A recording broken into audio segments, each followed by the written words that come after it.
My wife handed our daughter a pen and asked her to sign a document saying her father was losing his mind. My daughter put the pen down, walked out, and called me instead.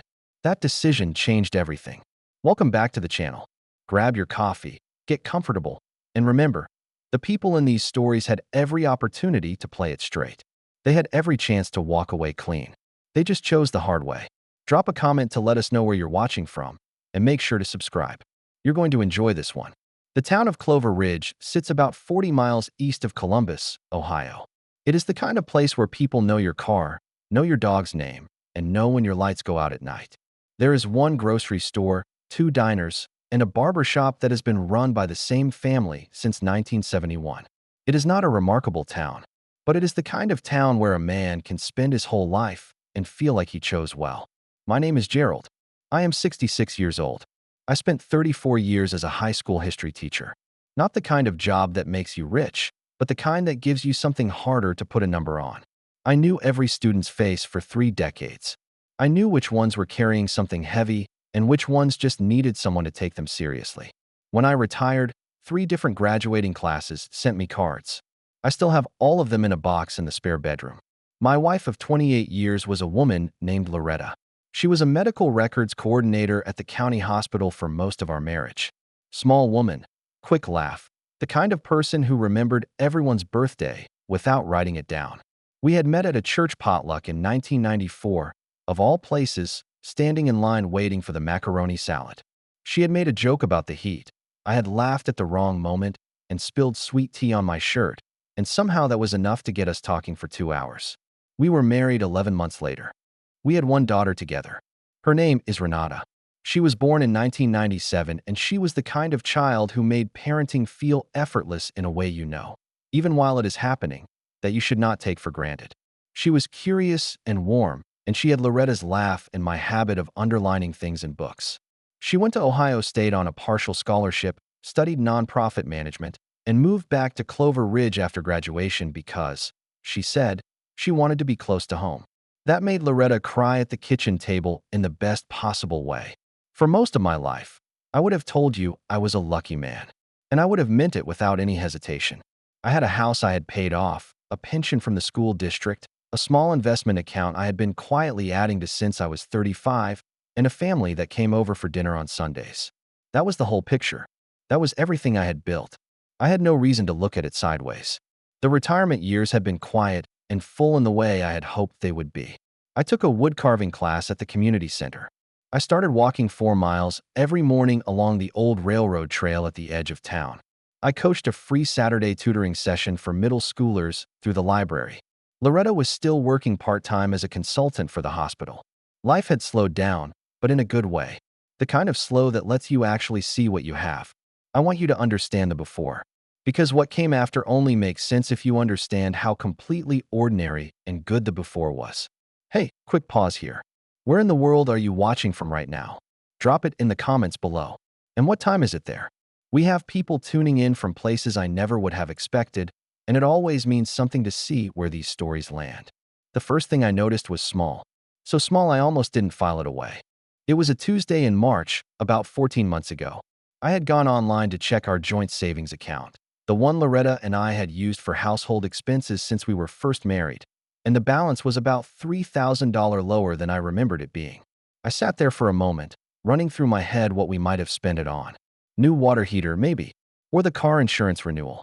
I could not immediately place it, but I was not alarmed. We had always managed money together, and there had never been a reason for me to watch it closely. I mentioned it to Loretta that evening. She was making soup at the stove, and she did not turn around when I brought it up. She said the furnace filter company had finally billed us for the annual service contract, that she had told me about it weeks ago, and that I was probably just forgetting. Her voice was even, not defensive, just certain. The kind of certain that makes you doubt your own memory rather than question the explanation. I let it go, but I started paying attention. Not in any dramatic way, just the way a person pays attention when something feels slightly off, but they cannot name the reason yet. The kind of low-grade awareness that sits in the back of your mind and does not announce itself. Over the next 2 months, I noticed that Loretta had begun having more phone calls in the bedroom with the door closed. She had always been a private person on the phone. She did not like to be overheard, so I did not think much of it at first. But the frequency was new. 3 or 4 times a week, sometimes in the evening after dinner, sometimes on weekend mornings when she said she was calling her sister in Pennsylvania. I also noticed that Renata had started coming around less on Sundays. This was the thing that bothered me most, though I could not say why at the time. When she did come, there was something slightly careful about her. The way she held her coffee cup with both hands and answered questions about her week with just enough detail, but not quite the natural overflow of someone talking to their father. It was like she was choosing her words. And Renata had never chosen her words around me in her life. One Sunday, I asked her directly. I said, "Is everything all right with you, Ren?" And she looked at me for a moment in a way I had never seen on her face before. Something between guilt and rehearsal. Then she smiled and said she was just tired from work. Her organization had a fundraising gala coming up. Everything was fine. She asked me about my wood carving. I let it go, because she was my daughter and I had spent 34 years reading young people's faces, and a part of me recognized something in hers. I just did not yet know what it was reading. In April, I checked our investment account for the first time in several months. I had a habit of not looking too often. I had always believed that patience in investing meant not flinching at the short-term swings. When I pulled up the account, I noticed that $18,000 had been transferred out in 2 separate transactions over the past 6 weeks. Both were listed as transfers to an external account, an account number I did not recognize. I went cold in the way you go cold when your body understands something before your mind catches up. I sat at my desk for a long time. I did not say anything to Loretta that night. I sat at dinner and asked her about her day, and she told me her consulting hours were being reduced for the summer, and I nodded and said that sounded like a good chance to rest. And I did not let my face change. I called my accountant the next morning. His name is Douglas. We have known each other since our daughters were in the same Girl Scout troop in 2004. I did not tell him everything on the phone. I was not sure what everything was yet, but I told him I needed to come in and go through my accounts. All of them. He said he could see me Thursday. What Douglas found over 2 appointments was not a sudden robbery. It was a slow, quiet dismantling. The kind that is designed to be invisible unless someone is adding things up with the intention of adding things up. The joint savings account had been reduced by just over $22,000 over 11 months. Small withdrawals, averaging between $800 and $2,500, spaced out enough that none of the automatic alerts had fired. The investment account had lost $18,000 through transfers I had not authorized. Douglas traced the destination of most of it to an account opened 9 months earlier in Loretta's name at a credit union in a neighboring county. An account I had never seen, never signed for, and never been told about. He also found something else. Our home equity line of credit, which we had never drawn on, which sat open at $65,000 as an emergency measure, had been accessed 3 months ago. $40,000 had been borrowed against the house. Against my house. The house I had paid off. I drove home from Douglas's office and I sat in the car in my own driveway for 20 minutes. The sun was going down and the neighbor's dog was barking at something in the hedge, and I just sat there with my hands on the wheel and tried to hold on to what I knew to be true. I knew the drive home. I knew every turn on County Road 7. I knew the sound the gravel makes under my tires when I pull in. I held on to that. That night, Renata called me. I almost did not answer, but I did. And the moment I heard her voice, I knew. It had that same quality it had had on those careful Sunday visits. She asked how I was doing. I said I was all right. There was a pause, and then she said, "Dad, I need to tell you something, and I need you to hear it before you hear it from somewhere else." She told me that she knew about the accounts. She told me that her mother had been moving money for almost a year.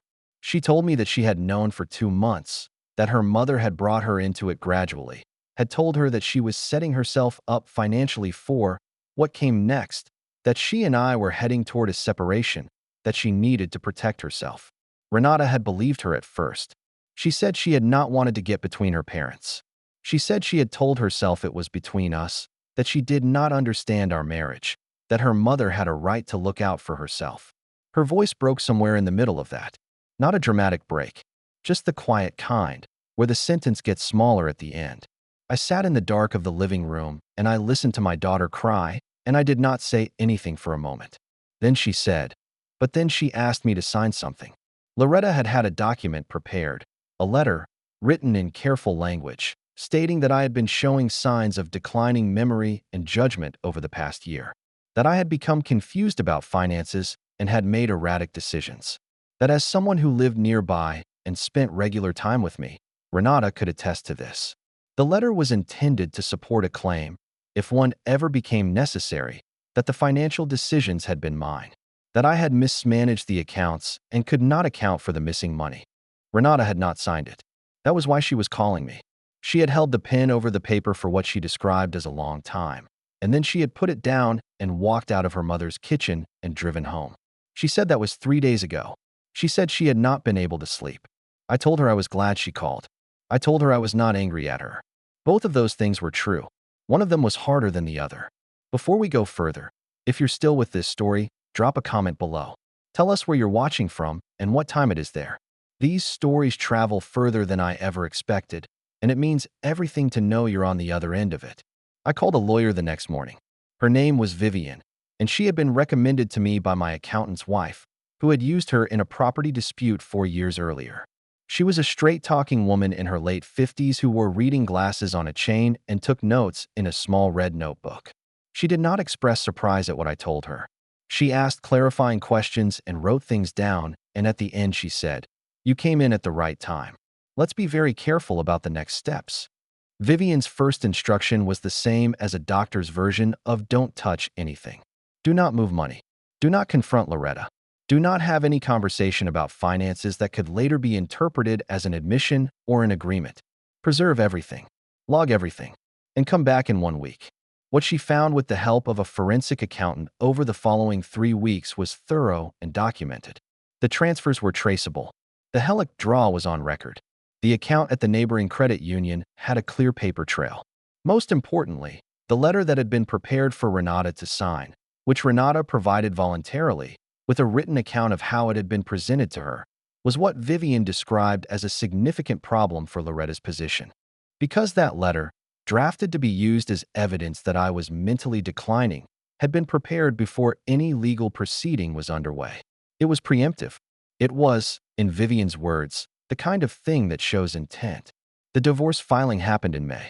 Loretta retained her own attorney, a man downtown who I had seen at school board meetings years ago, and who now seemed to be working hard not to make eye contact when our legal teams were in the same room.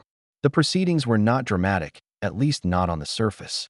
They were procedural and cold the way legal processes are, full of language designed to strip the human out of a human situation. But Renata testified. She gave a statement about the letter and about the conversations she had had with her mother over the months of planning. Her voice was steady in that room in a way I knew cost her something. I watched her face while she spoke, and I did not look away. And at one point she looked at me across the room, just briefly, and I gave her the smallest nod I could manage. The court ordered the return of all transferred funds. The home equity line was folded into the divorce settlement, with Loretta responsible for the debt she had created against the house. Every dollar was accounted for. Every dollar came back. There is a particular kind of quiet that settles over you when something that has been happening in secret is finally named out loud in a formal setting. It is not relief exactly. It is more like the feeling of setting down something heavy that you did not fully realize you were carrying. I drove home from the final hearing on a Wednesday afternoon in October, the same kind of October afternoon as when all of this started. The maples along County Road 7 were turning. I caught every light. I pulled into my driveway and sat for a moment and watched the leaves. One more time, where in the world are you right now as you're listening to this? Drop your city or country below. And if this story has reached you at an unusual hour, if it's past midnight where you are and you're still listening, tell us that too. We see every comment, every single one. Renata and I are building something new. It is not the old thing, and I have made peace with the fact that it will not be. The old thing included a version of her mother that neither of us fully knew, and you cannot rebuild on top of something that was not solid to begin with.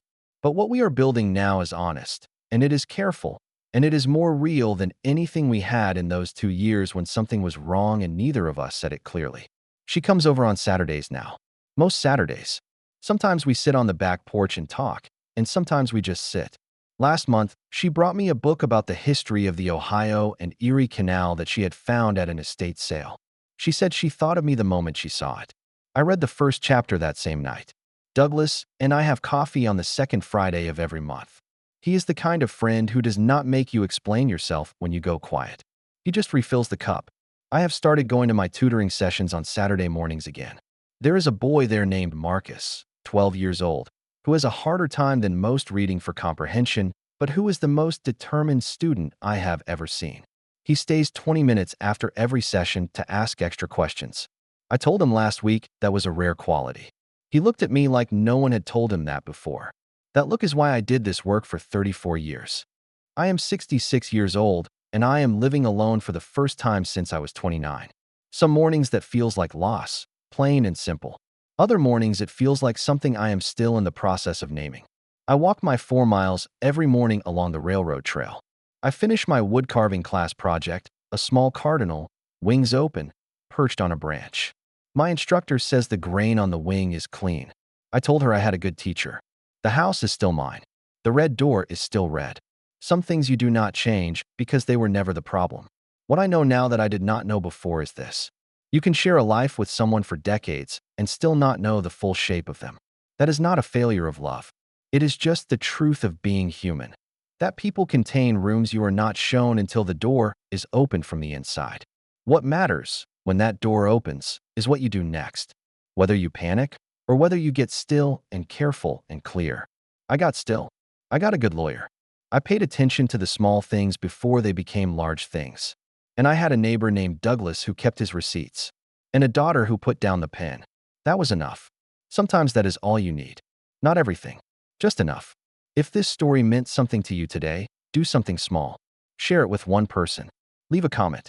And if you are going through something of your own that looks a little like this, the slow, quiet version of something going wrong, I hope you hear this. Getting still is not the same as giving up.